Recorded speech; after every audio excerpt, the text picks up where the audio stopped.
Ito ang train station ng Maratea kung saan papunta sa may Christ the Redeemer. Ang Cristo Redentore di Maratea, isang napakalaking estatwa ni Hesukristo, ay matagpuan sa tuktok ng Monte San Biagio sa Maratea, Italia. Ito ay isang kilalang landmark at isang mahalagang bahagi ng kasaysayan at kultura ng rehiyon.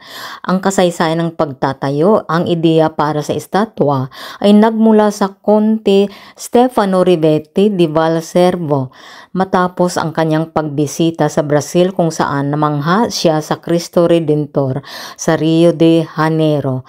Nais niyang magkaroon ng katulad ng estatwa sa kanyang bayan.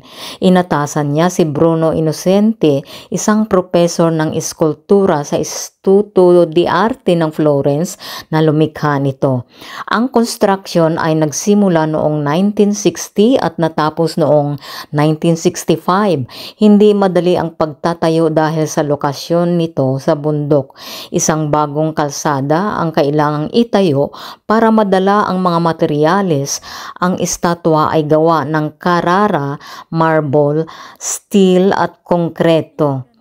Ang katangian ng estatwa, ang Cristo Redentore di Maratea, ay 21.20 metro ang taas na ginagawa itong isa sa mga pinakamataas na estatwa ni Jesus sa Europa at sa mundo.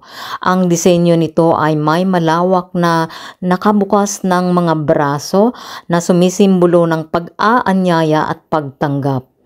Pagbisita ng estatwa, ang estatwa ay isang tanyag na destinasyon ng mga turista.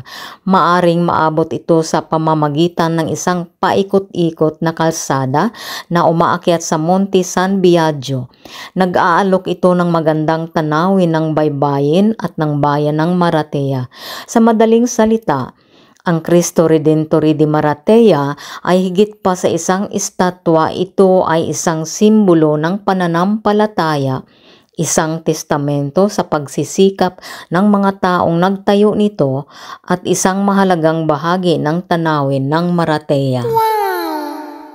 Kaya halika kayo, puntahan nyo na mga guys, hindi kayo magsisisi sa napakagandang tanawin, lalo na ang mga paligid.